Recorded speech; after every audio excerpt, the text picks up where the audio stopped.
As I went to sleep, I consoled myself with the thought that after I lay down my mother would come to kiss me.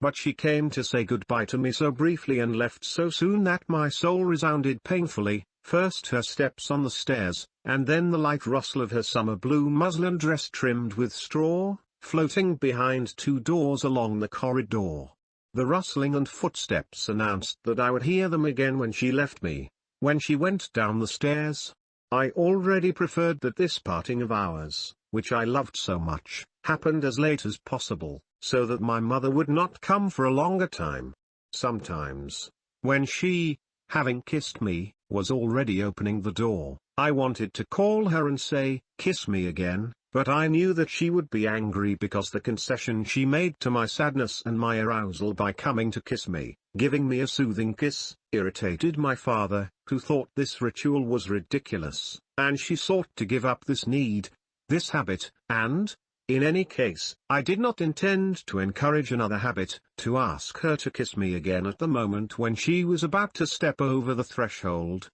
In a word, her angry look violated the peace that she blew over me a second before she lovingly leaned over my bed and, as if holding out the holy gifts of peace to me, reached out to face me so that, having communion, I would feel her presence, and got the strength to sleep. And yet those evenings when my mother came to me for a minute were happy in comparison with those when guests were expected for dinner and she did not rise to me. Usually only Swann visited us. Apart from the occasional visitor, he was almost the only visitor to Combray, sometimes coming as a neighbor for supper, which happened less frequently after his unsuccessful marriage, as my relatives did not receive his wife, and sometimes after dinner, by chance.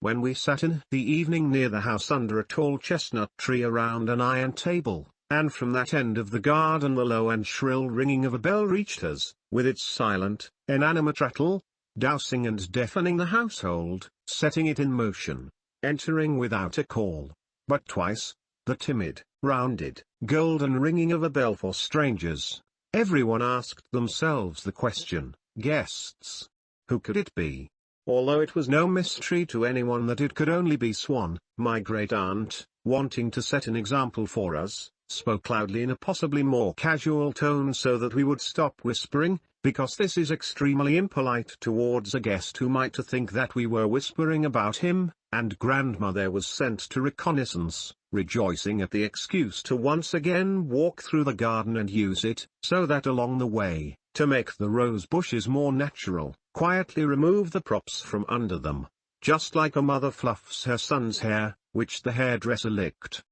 We racked our brains in anticipation of the news of the enemy that grandmother was supposed to deliver, as if whole hordes could attack us, but a little later grandfather said, "I recognize the voice of Swann." Swann was really recognized only by his voice, his hooked nose, green eyes, high forehead, blonde, almost red hair, combed like Bresson. It was all difficult to see, since we were sitting in the poor light so as not to attract midges, and here